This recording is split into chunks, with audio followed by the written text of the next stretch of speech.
Hey there, this video is to show how we're going to take an existing web application and we're going to push it to Azure and just show how easy it is to have continuous deployments with changes without any downtime.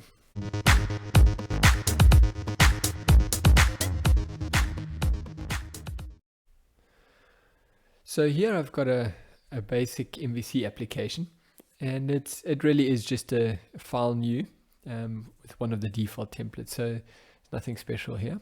But the idea is then we're going to take this one and push it through the CI/CD and get it deployed to Azure without any downtime. So let me quickly run it, and here you'll see this is basically an application. I named it Downtime Web App. It's got 2 tabs. Brilliant application. I've created a new project. It's an empty project within Azure DevOps. And over here, what you'll see is if you go to repos, is we don't have any files yet. So it's a brand new project just being created. So what I'll do, connect it to Git. It's an existing repository, and we'll create that and push. It's pushed it back into the master branch in that project. So it's a brand new repository we've just created, and we've added it in there. The aim of this, remember, is we want to get this this web application into Azure, and we want to do so and make changes to the web application and deploy it without any downtime. So first thing we're going to do is, just since we've got the repo now in Azure DevOps, we're just going to create a pipeline, and I'm going to choose the YAML pipeline, and the reason for that is you can choose the classic pipelines as well. It's a little bit easier to get started with, but the YAML, you've got the advantage of pushing it into your Git repo and let the code itself determine the build. And there are a couple of advantages. There is one, that you've got it safe, and you've got it get versioned every commit you make. But the other one also is that if you make changes to the pipeline, it will go within your PR or within your commit, rather than having to change it and then other people are still in a different version, and then the pipeline doesn't work for them but it works for you. So that makes it easier. You'll see it creates a YAML pipeline for us, which will trigger when we push to master. And just some defaults here. It'll basically build the application. It runs some tests, which we don't have any at the moment. Now what we'll want to do as well is add a few steps. So once we've obviously built it, it's not very useful.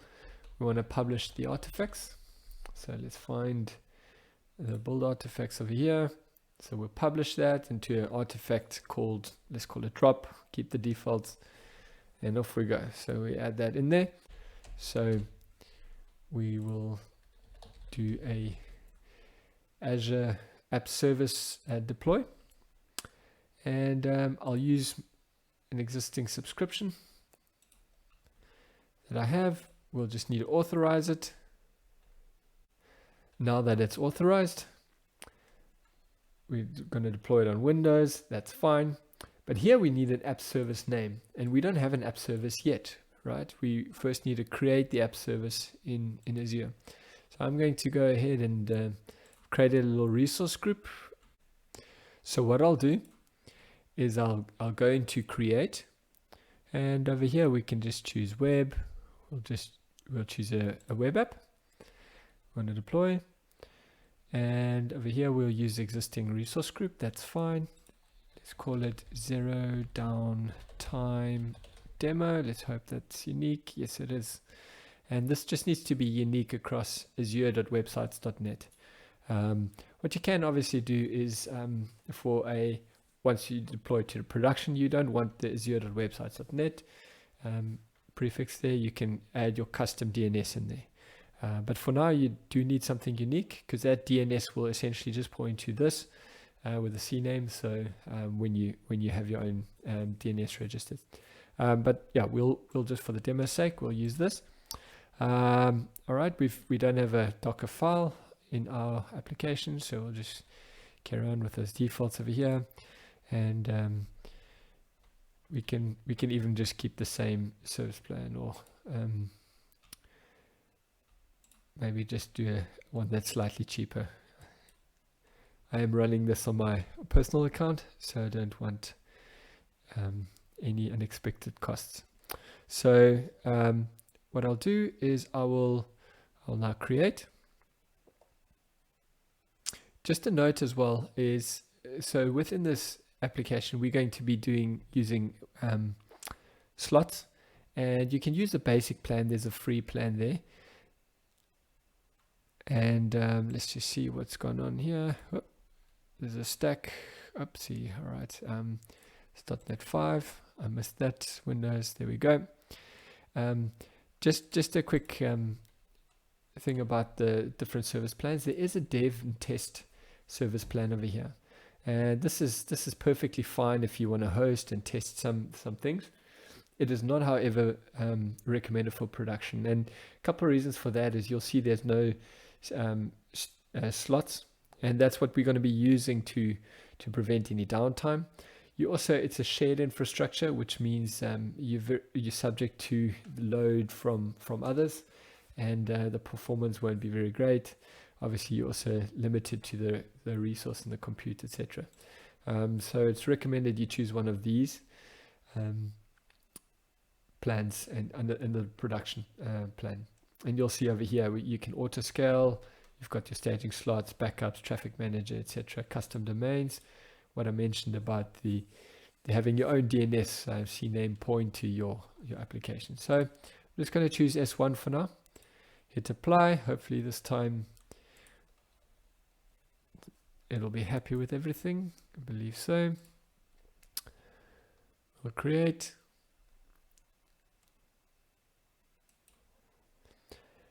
And while this is deploying, what we can do so long is something that I do prefer as well is, especially if we want to later move this into various into production, and we've got a staging and develop environment.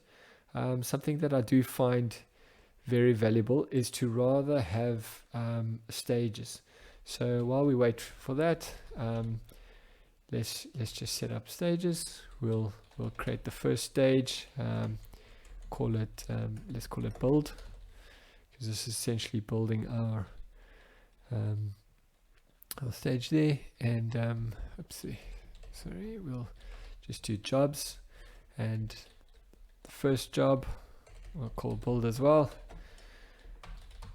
for lack of creativity, and we'll put all these steps within that build. So there we go. So that job goes in there. We can just give it a name as well. So I think it's display name, and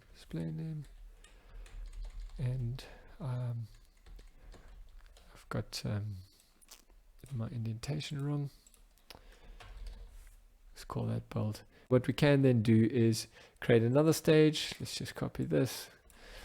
It'll be less painful than watching me type all of that. And then what we can do here is maybe call it develop, or let's call it production. So we are deploying to production, deploy to prod, give it that name. I actually don't need to type that in there, but display name, deploy to prod. Right, and then we need some steps. And in those steps, what we can do is just complete this. Hopefully, let's quickly just verify. Yes, it is completed. And so quickly go to the resource, just make sure that's there. Here we go. It's up and running. And just to double check that, we can go here. There we go. So app service up and running. Obviously there's nothing in there. That's why it's telling us now it's time to deploy your code. Right. It's an application insight. It's really is important to just connect this with App Insights. Let's go back to our deployment over here.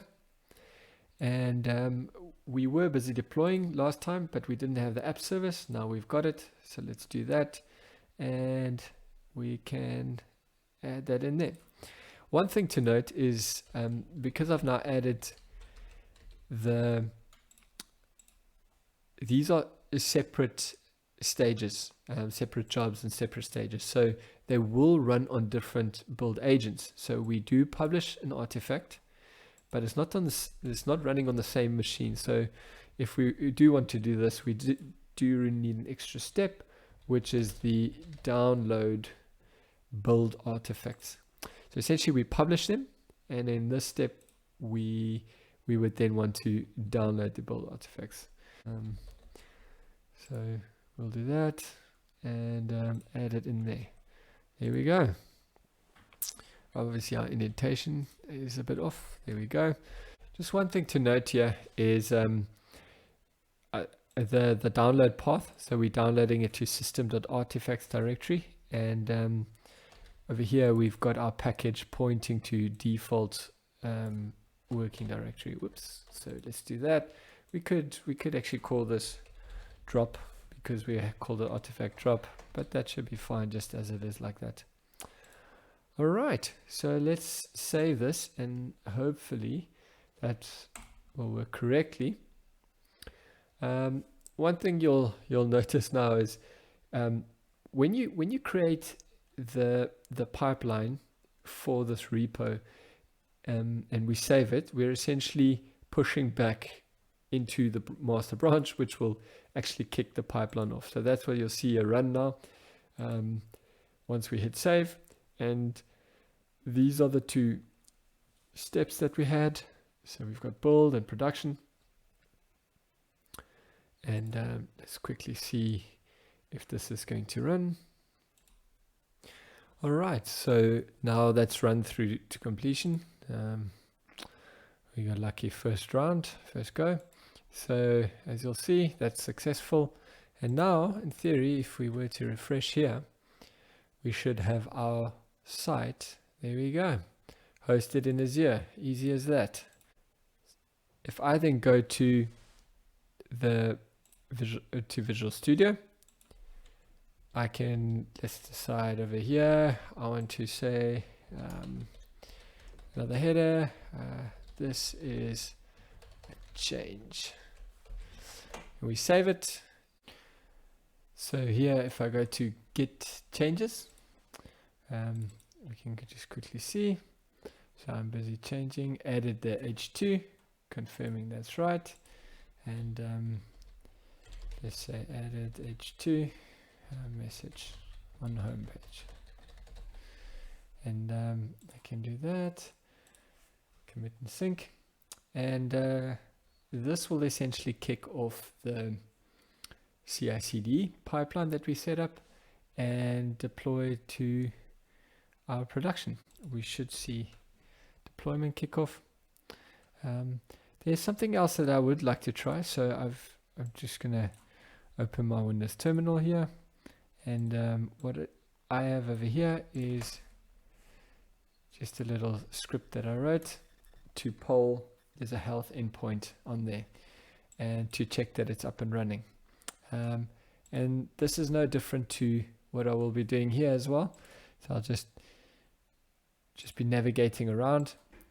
And the reason I'm doing this is while we're deploying over here, first it will deploy to, first we'll do the build. And once we get to the deployment side of things, you'll see that we actually do have a little bit of downtime. And that's because if you think about what this is doing is we've made a code change, and we're busy deploying it now. But the users who are using the system in production, as I'm doing now, they might be using the system, but the moment that it gets deployed, we are taking our web application that we published and we are putting it down in the www root within app service. That's what it's actually doing, which causes a web app restart. With a small application like this, we don't expect a very long downtime, but I've had it recently where we've we've had several minutes of downtime because of an application that's got a heavy startup logic. It's got a lot of dependency injection, and it takes a while to essentially get up and running and warmed up. And that isn't something that we can have in production. And so we will need the use of the slots to help us. There we go. I hope I haven't missed it now. I haven't missed it. Here we go. Site under construction. It was painful to watch me do that, but I did want to show you what happens when a user uses it as we're deploying.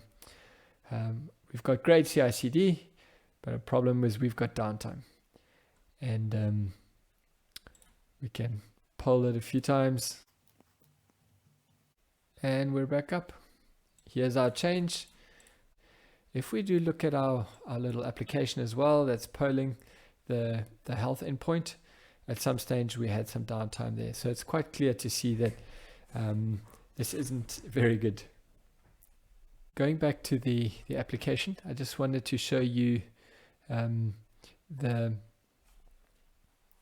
different slots over here. We've got deployment slots, and this is what I mentioned in the beginning. It's important that we're on the right app service plan, not the free, basic, or shared one. And we can add a different slot over here, a new slot, and let's call it staging. And we add that slot. Now, you can think of a staging slot as a complete isolated web app on its own. So it's got its own configuration, it's got its own auto scale settings, it's even got its own URL. So what you'll see is we've busy creating now. Once that's created, we'll see it'll be called zero downtime demo minus and then the staging, because we called it staging. So here it's created it. So if I go to the staging slot now, you'll see that it almost looks like exact the same as the app service. We've got all these options over here, and the URL, if I go there, is a minus staging. So it's the exact same with a suffix of staging. Once again, we don't have any code yet because we've just created it. But just before we deploy to the staging slot, I quickly want to run through what a staging slot is and how it works. Here we've got the user, and this is our app service, the square. And essentially what we've got now is we've got two web apps within this app service plan. And staging slots are free, but within that app service plan, obviously if you're using them both and you need to scale out, etc., then you'll end up paying for that. But you've got your app service routing that happens from the outside when a user initiates a call. So what you'll see is, for instance, now if a live URL, the user comes in with a normal live URL, and the routing takes it, or the routing takes it through to the production slot. And what we can do now is our CI/CD, we want to make a change like we did just now, but we don't want to affect this production slot. And that's very important to us because we don't want to ruin the user's experience, depending on what they're busy with, give them any downtime. So now we deploy to the staging slot. And what happens when we deploy to the staging slot is it causes the restart, site under construction, all that we saw. But this isn't being hit when you go to the live URL. So then, for instance, once that's deployed successfully and warmed up, we can, with QA, use the staging URL if we would wanted to, and verify that this new staging slot where we've deployed everything is working. And that's the slot that the URL I showed just now, that minus staging. And once we're happy with that URL, that this is working, we can essentially invoke a slot swap. And what that does is this slot is ready with a new production code. This slot has the old production code that was still running while we were deploying. Now we're ready. Now all we're doing is we're telling the routing to now go to the staging slot. This is the new production, and this is now the new staging. So the next request that comes in, you'll see, is the user still hits the live URL, and suddenly they get routed through to the production slot, which we deployed to a moment ago. And if we then use the staging URL, once again, it goes to the previous one up here, which was the production one. So these two are independent on their own. We can deploy to one, and while the other one is live, and once we're ready, we swap. And the next CI/CD deployment will essentially come here and deploy to this one. And once again, slot swap, and then the live URL will go there again. Now, to see this in action is pretty easy. So we've got our pipeline, we've got the 2 runs that we had. Let's make a change. And all we'll do over here is we'll say that we deploy to the slot name is staging. Now, what this now does is we don't deploy to the web app itself, the production slot, but now we actually deploy to that staging slot, like we saw in the image. So this in itself can work, and then we can do some QA on staging, and when we're ready to do the slot swap. But I think just for this example, we'll just automate the slot swap, assume that there's a manual step in between. QA wants to test a few things, and now what we can do is we can do a swap, and you'll see there's a app service managed. So we'll choose the same subscription. There's various actions you can do. We want to do a swap slot action. We'll choose our zero downtime demo, and in that resource group, and which slot we want to swap. So we'll swap staging and swap it with a production one. You can have multiple slots, which will make more sense than why you would choose a slot to swap. But in our case, we've just got staging and production. We add, and now we save. And now we should be ready for our next change.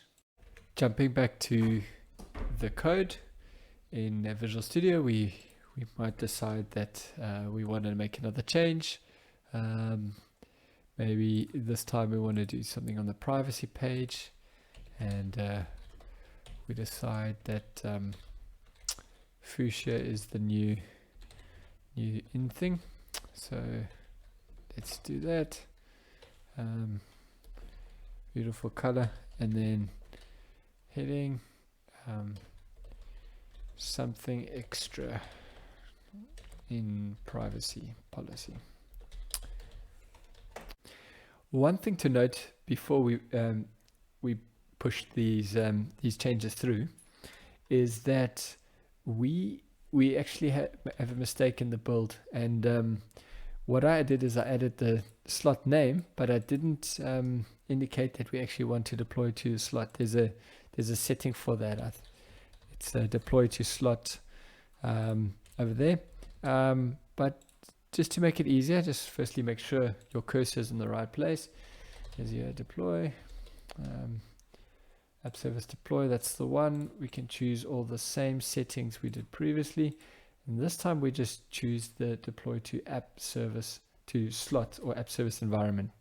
And that should be good enough to set that up for us. A little bit easier then to remember or to look at what you need to do. Only one other thing to remember as well is similar to what we did in the previous one, is our system artifacts. We paste that in there. And just before we hit add, our cursor's there now, just switch it back and say add. There we go. And then we should be able to remove this. So you'll see there's the extra settings that weren't there before. And we'll just need to save this before we commit that change. Now going back to the changes we were going to make with the fuchsia is let's fuchsia, if I can spell, for the win. And so here are our changes. Stash them and push and sync. And now the CI/CD will push it through, and it'll first push to the staging slot, and once the staging slot's been deployed, it will then do a slot swap. And hopefully this time around, if we look at this is still running, doing a poll on the status, and we can quickly go to the site as well and just test that to make sure there's no downtime. It's busy building at the moment. Once we go to the privacy policy on our live one, you'll see these are before we've got any of the changes. And once we've deployed, we'll see that this will now update. And hopefully we'll also see that there's no downtime according to this polling. Now we see it's busy deploying to production. And while that's happening, let's quickly have a look here.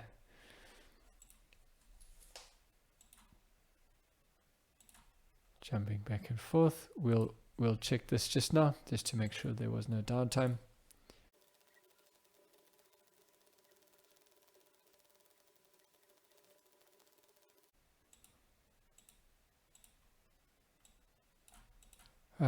Just when I look away to see if it's not working, I see it's there. There we go. There was no downtime, and there's our new privacy policy. And if we look over here, you'll see there wasn't any downtime either on the API application. So now, just to confirm, if we go to the staging will now be our previous deployment. So our previous live site, we can still go there, and this was our previous production site.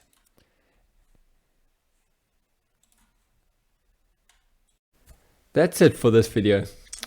So a couple of other things to note is that we can actually use deployment slots not just for zero downtime and deployments, but there's also the ability to have percentage traffic running to a specific slot.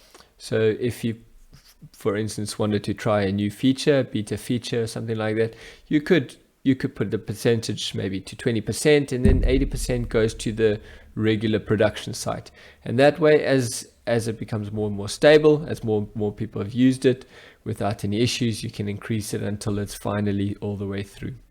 A few other things to note as well is for each slot, remember they're different. They are different app services themselves, and that's important to note because there are configuration differences, as well as things like auto scaling. If you manually auto scale with one, the other one will not auto scale. So when you do this slot swap, your auto scaling, if it's on the one slot that you're using, will work great, but at the moment the next deploy, you'll lose that again. To solve those kind of challenges, I recommend using ARM template deployments within the pipeline, which we haven't done here. And that way you can deploy your application in a certain way and make sure that both slots have the correct configuration, the correct auto scaling. And even more than that, we only have one environment that we're deploying to, and that's production. But you may have development, staging, production, and if you have to manually configure all those individually, you're going to run into trouble where they're out of sync. It works in development, but no longer in production. Also, just a last thing to note about this is no downtime from a deployment perspective. Also, not to be confused with high availability, because there's a slight difference there. For instance, if there's a high load, we haven't touched on auto scaling, which would then no longer be high availability when the site goes down because it's being hit too hard. So this was simply, it's not quite production ready yet, but it's simply to show how we can continuously deploy new changes without having to have any downtime while deploying. And then there's a few challenges as well that are quite important to note. Firstly, hopefully you're not using web jobs anymore with the app service. Some of the older app service we use web jobs to run background tasks. If you are still using those, what may happen is if the web job runs something, for instance, it could pick up items in a queue or a timer trigger, something like that. It will actually pick it up on both the production slot as well as the staging slot, and there might be some strange behavior you see there because it's actually running the slot, and the slot picks up an item from the queue, the next item gets picked up by production, and so forth. Backwards compatibility is quite important as well. That if you're testing on the staging slot you've just deployed, that we're not changing data that the production slot now doesn't expect, and vice versa. So it needs to be backward compatible as we have those two staging slots. And then lastly, also external dependencies. If the one uses external dependency, just make sure that because if we use staging and we using it simply for a testing scenario, eventually you may make changes to the database by testing, which is actually the same database shared by the live production slot. So a few things to take note. Thanks for joining me.